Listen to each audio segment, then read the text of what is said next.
La musique classique pour tous. Une fois par an, à Nantes, la Folle Journée embarque des dizaines de milliers de personnes dans une aventure musicale hors norme.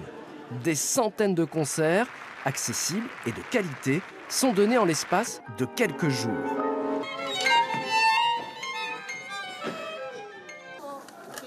Cet esprit d'ouverture au plus grand nombre, on peut le retrouver tout au long de l'année dans diverses initiatives soutenues par la Folle Journée, comme dans ce collège de Nantes. Il a depuis l'an dernier son propre orchestre d'élèves. On va jouer Bella Ciao, après on va jouer Reggae, je crois. Après Lord Island et après Soleil.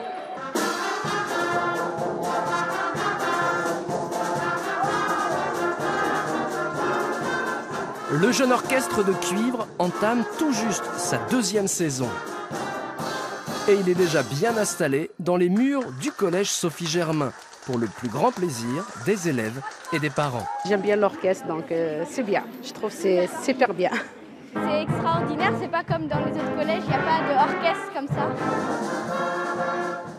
Et les élèves musiciens, tous volontaires, sont également emballés par l'expérience. J'ai découvert une passion pour quelque chose que je connaissais pas avant. Et du coup j'ai intégré l'orchestre et du coup j'ai découvert une passion. Et du coup c'est super. C'est génial, cette solidarité qu'on a créée ensemble. On est tellement, on a créé tellement vite une complicité avec tous les gens de l'orchestre. C'est Vincent Morinière, un enseignant du Conservatoire de Nantes, qui est à l'origine de cet orchestre pas comme les autres. Il le conduit avec la professeure de musique du collège et des collègues du Conservatoire de Nantes. Ici, la musique classique pour tous, ce n'est pas qu'une formule, mais bien une réalité et qui change le quotidien.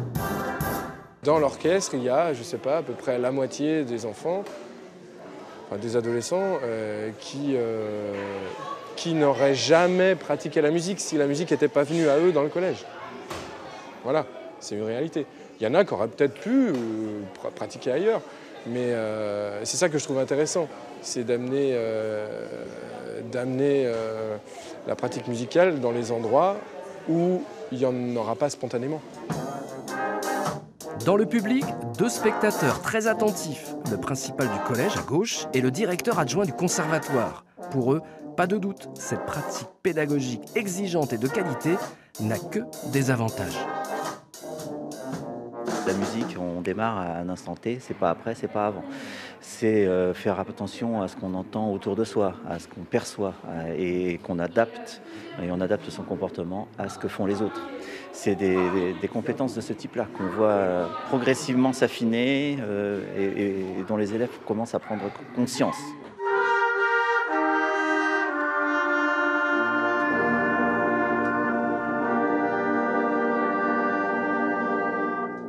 Les pratiques artistiques sont toutes exigeantes, la musique en particulier, mais la danse aussi, le théâtre le serait tout autant. Donc voilà, c'est pour ça qu'il faut un réel savoir-faire, un métier de pédagogue, pour fonctionner à partir d'un contexte pédagogique qui est celui de l'orchestre. On y croit beaucoup, c'est sans doute le contexte pédagogique le plus riche pour former de futurs musiciens.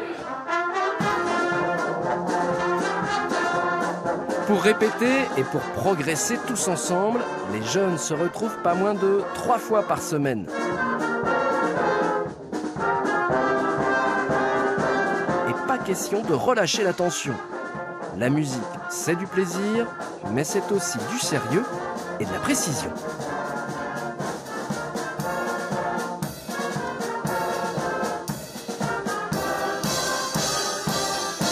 Attention, même si le tout départ, quand il y a Diego et Suleiman qui font le thème, même si c'est seulement des solistes, il faut que les solistes soient vraiment à l'écoute de ça. D'accord? Et la deuxième fois, quand on fait la reprise, que tout le monde fait l'accompagnement avec les blanches, écoutez bien le thème pour ne pas l'écraser. OK? Cette année, la Folle Journée, par sa fondation, a choisi de donner un coup de pouce à cet orchestre de collégiens, avec le financement de 2 trombones. Un geste qui va dans le sens des valeurs défendues par la directrice du festival. Alors souvent, moi, quand je parle des valeurs de la folle journée, j'en cite 4. Le respect, l'ouverture, la bienveillance. Quand je dis le respect, c'est des altérités et le partage. Et là, on parle de partage. Pour nous, ce qui est important, c'est d'aller sur des établissements qui ont des projets musicaux, qui sont accompagnés par le conservatoire dans des zones prioritaires.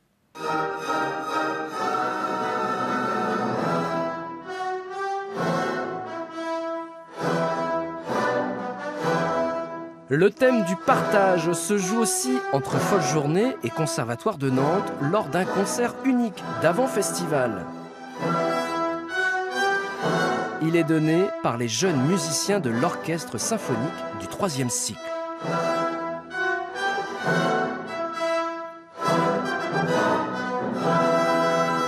Il est proposé gratuitement aux bénéficiaires d'associations qui aident des publics précaires, réfugiés ou handicapés. C'est un autre exemple d'ouverture solidaire et généreuse de la musique classique pour tous.